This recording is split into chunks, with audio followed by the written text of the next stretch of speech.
Well, it's Tuesday at 4 o'clock, and although I'm obviously on Mahomes Mountain, most of the Mountaineers are resting in the offseason. Thus, we move towards another peak in a new segment named after the most dominant player of this century. We present to you our new segment called King James of the Hill, a.k.a. Mahomes Mountain NBA Edition. Wildes, great introduction as always. Similar parameters, a maximum of 28 players on the mountain, because that's the room for it, just like the Mahomes Mountain. And it is a fluid list. This is not an all-time ranking, obviously, and it is not a definitive, this is, 1, 2, 3, 4, 5. It is like Mahomes Mountain. It's a rich tapestry of many factors. Because no one could have fallen off, because today is the first edition, give you a little bonus, at the bottom, guys who are, bottom of the valley, just missing out. 3 number 1 picks at 3 different stages of their careers. All are right there and could be on the mountain as early as next week, and maybe were on it as recently as a few weeks ago when we had, our dry runs of, not the mountain, but pardon me, of King of the Hill. All right, bottom row, row 7. These guys all are excellent second options, but if any of them are your first option, you have a very clearly defined ceiling. So the only first options on there right now are Trey and Paolo. And Paolo one day I think could be an excellent first option. He's not quite there yet. And by the way, Orlando's going to be in the playoffs. Good job.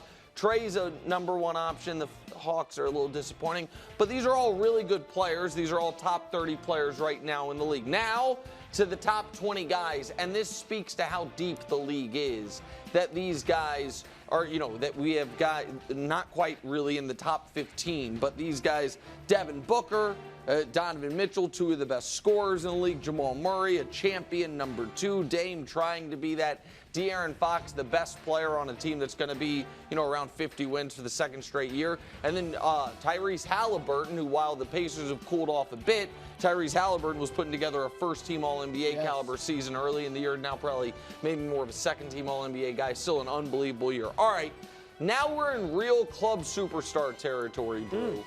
You have, back-to-back 2-time Finals MVPs in Katie and Kawhi. Anthony Davis, who's a champion. Anthony Edwards, who is the best player on a team fighting for a 1 seed. And shout out to Jalen Brunson, who I liked when he was in Dallas. I loved him last year by the end of the year, and now I like him even more. I know obviously he had the scary injury, but he's going to be okay. These guys are all club superstar adjacent. And by the way, shout out to Kawhi for his first healthy season in forever and really being excellent. Okay, so go to row 4. I'm a little conflicted on one of these players, and that player is SGA, because part of me feels like this is too low, because he is having an MVP caliber year. Part of me feels like he's alongside LeBron in his 10 finals, Jimmy Butler in his 2 finals, Steph in his 6 finals appearances, and guys that have real pelts on the wall, and guys that we know are dominant postseason performers. Shea's never been above 500 for his career, for his season, and never been in the playoffs. But, like I said, it's fluid list. All right, now the real cream of the crop. First team All-NBA caliber guys this season. Embiid is hurt, but he's going to be back. Luke is averaging 35 a night, and we're almost numb to it. And Tatum was tough. I'll be honest. You come around on him, though. Could be higher. It's not. It could be higher, but I also, I thought about LeBron in that spot. I thought about Jimmy in that spot. I thought about Steph in that spot. LeBron. Well, we can discuss it more in a moment. But I'm just telling you, I thought about it. As far as if who I trust over in the postseason, LeBron or Tatum, or Jimmy or Tatum, that's a tough one. And but Tatum, that's where it is. These guys are all first team All-NBA caliber if they were to play the games. And now to the part people are going to get mad at. So listen, I tried to show Joker's respect by making the spot next to him vacant. I know everyone, just reveal the top row as well, please. I know everyone thinks it's insane to not put Jokic at the top. Yeah. All I can do is be honest. I think Giannis is the best player in the league. I think Jokic, I don't think there's anyone that deserves to be next to Jokic, because I think he's clearly the next best guy. But I think Giannis, I understand last night he has the Achilles scare. He was writhing in pain. He is having an underrated, maybe best season of his career caliber performance this year. We can get into that more later. And so there it is. There is the king of the hill. I know Joker fans are going to be mad at me, but listen, second place isn't that bad. That's what people in Bruce been telling me forever about the GOAT debate. It's no problem to be in second place on it. There's first edition king of the hill. I would love to go off on Jokic, but I know that's Wildes' thing, so I'm going to leave that for you. But Jokic is the best player in the league. I mean, and with all due respect to Giannis, I don't want to act like he's chopped liver, but Jokic is the best player in the league. But I'm going to focus on Jimmy Butler. I think he should be higher, too? No, I think he's too high. Oh, my God. I'm kind of looking at it as regular season right now, because it's going to change every week. I get playoff Jimmy. I get big face coffee. I get the funky little hairdo and piercings for the picture day and all that stuff. But Jimmy Butler's too. I would take KD. And I think it's left to right. Correct me if I'm wrong. No, you're wrong. I got my sources on your new committee too. To right. I would take Steph, SGA, KD, Kawhi, AD, and for all this silliness, Anthony Edwards over Jimmy Butler. Right now, I mean, we're talking about right now playoff, right now regular season.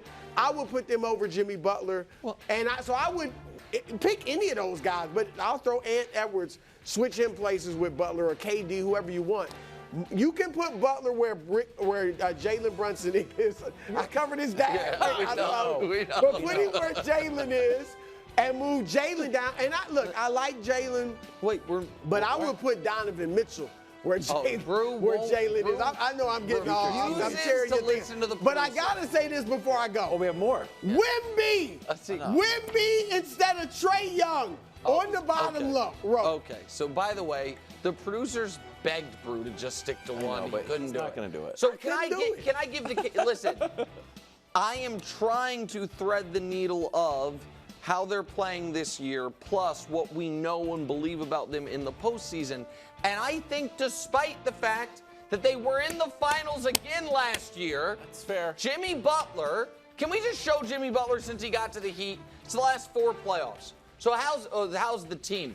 Well, they have the second most playoff games, second most playoff wins. How's Jimmy? He's got the second most playoff points, 7th most rebounds, 4th most assists, the most steals, leads the NBA in finals appearances, leads the NBA in conference finals appearances. You want to put Anthony Edwards ahead of him. That's all postseason. I mean, I'm kind of looking at it. The regular season matters too. Yeah, yes, right, which is why he's not up above Tatum. It's why he's not above Embiid. If it was all postseason, he'd be ahead of Embiid hands down. If it was all regular season, then he'd be lower than even you're saying.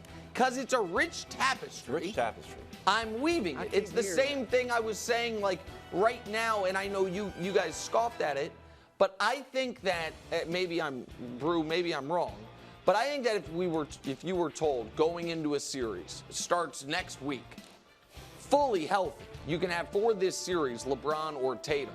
That's a real argument in your head, or Steph or Tatum. That is a real question to have, even though we know that Tatum right now is having the better season of those guys. Is that not a question for you? No. What? I want to root for Tatum. Oh, he turned the ball over a lot. Oh, I thought you were saying I was disrespecting Tatum, but you were thinking I was giving him too much respect. Well, look, what does the guy need to do? Tatum? Yeah, get into a time machine and not turn the ball over? No, he's got to probably win the championship to get to the next level. He's got to win the championship. The spot above him is vacant. Literally nobody's there. It's like being at a game. No, like, but anybody sitting here? You're no. teach. Like, can I sit there? No. You're about to teach. I want to see you. It's basically, I just have one full screen. Okay. It's about and one pun. Yeah. Joker is number 1. The producers made me say this. Stop horsing around. Okay. You wanted me to do a horse. Yeah. All right, so I know you're like, when was Joker the most dominant in your view, since we're so big on the playoffs? Last year in the playoffs. Okay, yeah, sorry. Crushing, right? Yeah, I thought you meant just when this dominating. Yes. Here he is in the last 20 games. So we got playoff Joker with a little trophy. Here in the last 20 games, they start to heat up. Basically, same points, more rebounds, more assists, same amount of turnovers, which I don't love. field goal percentage is better and his plus-minus is better.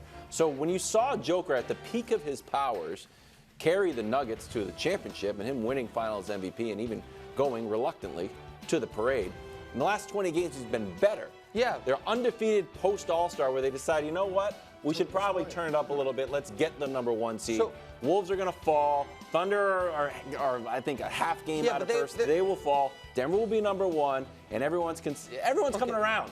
You're the last holdout. No. I'm not a holdout on this. But the Giannis part, I'm going to defend because you're talking about their standing in the Western Conference. I don't know that they're going to finish with a better record than Milwaukee. Now, Milwaukee can't be the 1 because neither of them are going to finish ahead of Boston. And your points about how dominant Jokic was in last year's postseason, as great as he was, I don't think he was resoundingly more dominant when Giannis won the title with a 50-piece to close out the finals. You have a little recency. Right, and so let me give you the recency of this season. It might be Giannis's best season. And I'm not doing the per 36-minute stuff. I'm doing what they're doing per game. Sure. Giannis is average. He's a half point away from his career high in points. He's at his career high in assists. And he's at 62% from the field, his career high by 5 points. I think Giannis is having one of the most underrated or undiscussed great seasons. 31-11-6 on 61% from the field. And I know scoring's up, Brew, but only 3 guys in the league are averaging more than 28 points per game. Giannis, SGA, and Luka. Embiid would as well be qualified.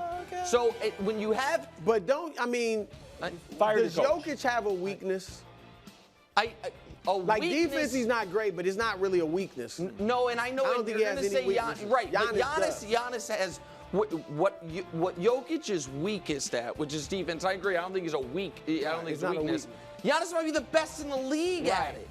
But Giannis can't shoot. Giannis can't shoot. And he misses free throws, and he doesn't. He's a good playmaker for what he is, but not close. Joker's a point center. He doesn't close games. They brought Dame in to close. I get it, but all of that was the case for Shaquille O'Neal. And there were times when Shaquille O'Neal was still the best player in the league. There was long times of it. When he couldn't shoot, he wasn't the closer, and he's still he's the best player in the league. I'm not trying to disrespect Jokic. I died on that hill already. You could dump the ball to Shaq, though, at the end of the game and get you a bucket. You can't do that. You can't do that for Giannis. And what does he always say? We saw him win the title. He wants to give the ball to Dame. That's fine. He said it. End of the game, I want you to have the ball. He was a back-to-back MVP. He kind of ran from it against Miami last year.